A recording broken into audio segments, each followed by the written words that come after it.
All systems go. Cleared for takeoff.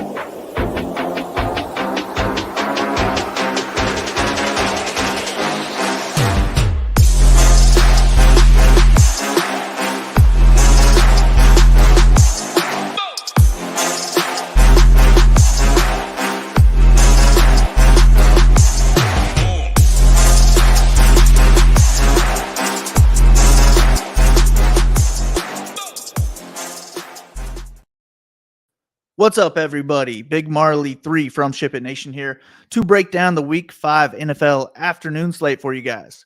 Before we get into that, I want to mention that we have a 5-day trial over at SHIPITNation.com for only $19. You get to test out everything we have to offer, except for our Discord. So go sign up right now, and you can get in on the MMA action tonight before all these NFL games start tomorrow. Once you sign up, you will get access to this 4-hour educational video from our guys, Hoop and Tambo. They're two of the best in the industry, and they're giving away all their secrets in this 4-hour video. Hoop talks about winning the Millie Maker last year, and Tambo crushes qualifiers and live finals, so he talks about his strategies for those, along with a bunch of other great information to help you guys become better DFS players. Also, this show is sponsored by Drafters. I built 150 best ball teams on Drafters this year, and it was an awesome site to draft on. They also have weekly pick'em contests available for each sport. Go over there, sign up with promo code SHIPIT, and they will match your first deposit up to $100. They also have an NBA best ball contest out right now that you guys can start drafting in.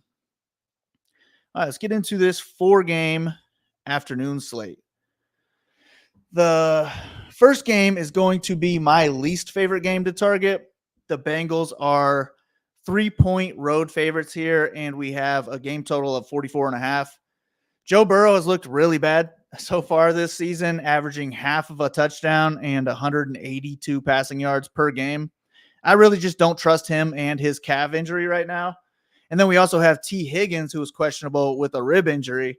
So I'm probably just going to stick with Joe Mixon and Jamar Chase as the Bengals players I want exposure to on this short slate. And then I'm also fine using either defense from this game. We also have Dobbs, who is one of the cheapest quarterbacks on the slate. He is averaging over 17 points per game. But I like other cheap plays more, so I don't plan on stacking up Dobbs. I do have some interest in James Conner, and I like him paired up with the Cardinals defense when I use him. And then we have Marquise Brown at wide receiver and Zach Ertz at tight end. They both have had 10 targets in half the game so far this season. So those would be the pass catchers I am interested in on that game. But overall, I'll try to get away from that one. Maybe just use the defenses instead. The next game on the list is much more interesting. We have the Eagles traveling to LA to take on the Rams. We have a 50-point total in this one with the Eagles being 4-point favorites. Hurts is currently our highest projected quarterback. And then he has A.J. Brown to stack with, and A.J.'s been crushing it lately. He has averaged 33.3 DraftKings points in the last 2 games. And then Hurts also has Devontae Smith and Dallas Goedert, who are a little bit cheaper, and they will be lower owned stack options. And those are really the only 3 guys that Hurts is targeting this year. So it limits our stacks down. I like using all of them, mixing in different guys. And then we also have DeAndre Swift at running back, who I like using with or without Hurts. And then I do like pairing him with the Eagles defense in my non-Hurts lineups. And then on the other side of the ball, the Rams have lots of pieces that we can use in this game. Cooper Kupp is making his season debut, and he has overall wide receiver 1 ability if he is able to stay healthy this year. And then they also have Puka Nacua, who has basically been Cooper Kupp while he's been gone. He has 52 targets in the first 4 weeks, and he's averaging just over 26 DraftKings points per game. His ownership should stay in check with his elevated price tag, plus the return of Kupp. And then the same thing goes for Tutu Atwell, who has looked really good this year. He's only 5.3K, and he's had at least 8 targets in every single game so far. And then they have Tyler Higbee at tight end. He's only 4.1K, and he had 11 targets last week. So there's lots of ways we could stack up Stafford this week. I do like doing that. But if you're not using Stafford or his pass catchers, then we can look to Kyron Williams at running back. He had 25 carries last week for 103 yards and 2 touchdowns. This is a top 2 game to stack up, and there's just lots of ways to attack it. So I probably want at least a mini from this game if it's not my primary game stack. The next game listed is our lowest total on the afternoon slate at 43.5. The Broncos are 2.5-point home favorites, and Russ Wilson is only 5.7K, and he's averaging over 20 DraftKings points per game. He's in play, but I really don't want to take too many shots on the Broncos. He does have Cortland Sutton at 5.4K, and he's had double-digit DraftKings points in every game so far. Jerry Jeudy should come in low-owned at 6.3K, and if he is going to be overlooked by the field, then he might be my favorite Bronco to target this week if I can't afford it. They have Marvin Mims Jr. at only 4K this week. So those are the wide receivers that I have some interest in, but my main piece would be Jaleel McLaughlin if Javonte Williams ends up sitting this week. He almost had 20 points last week when he was kind of unheard of. So if Williams sits this week and McLaughlin gets that starter role, then I'm fine taking shots on him. And then on the Jets side of the ball, I really don't have a whole lot more interest. Zach Wilson is the cheapest quarterback at 4.9K going against a terrible Broncos defense. I think he is in play. I even like him a little bit more than Dobbs at cost. But he has Breece Hall at 5.4K, and I like him a lot. The Jets are trying to get him more involved, and he's looked very explosive in the limited touches he's had so far. And then I also like Garrett Wilson a lot at wide receiver. He's only 6K. He had 14 targets last week, and he's really the key piece to this offense.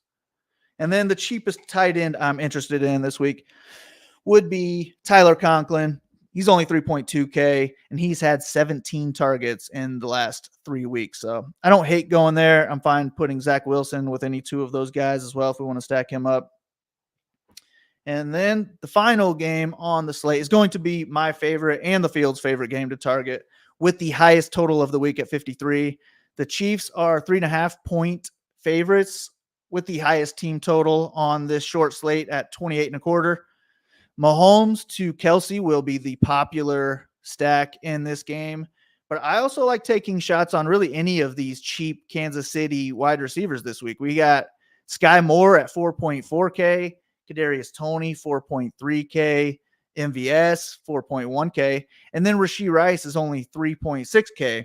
And the Vikings have allowed the most points to opposing wide receivers on the year. So I'm fine really mixing in two of these guys with my Mahomes lineups if I'm trying to get different from all the Mahomes-Kelsey stacks. On the other side of the ball, we have Kirk Cousins, who his stacks are going to be easier to narrow down. He has the best wide receiver in the league, and Jefferson at 9.4K if we can't afford it. He's averaging just over 135 receiving yards per game. And then he also has one of the best tight ends in the league in TJ Hawkinson. And I'm fine doing double tight ends this week if we want to do that. And I think that the field will not be. And then we also have Jordan Addison, the rookie. He's very in play at 5.3K after putting up a dud last week. And hopefully that keeps his ownership down here. And then last but not least, we have Alexander Mattison, who did have 7 targets from Cousins 2 weeks ago. And he's averaging 94 rushing yards in the last 2 games. So I really just like mixing in different pieces from this game. I will mainly be focusing on one game to stack up, and then I will throw in a mini stack or two from other games. But that is how I will be attacking this afternoon slate. If you want to know exactly how I plan on using each player, then head over to SHIPITNation.com and test out that 5-day trial. $19 gets you everything we have to offer for all sports, except for our Discord. And I think that 4-hour course alone is worth the $19. So go test it out. I think you'll want to stick around. I will be back with a primetime slate breakdown. But if you guys can hit that like and subscribe button for us, it really helps out. Good luck on this afternoon slate. I hope to see some Ship It logos up top. Thanks for listening. Go ship something. See you next time.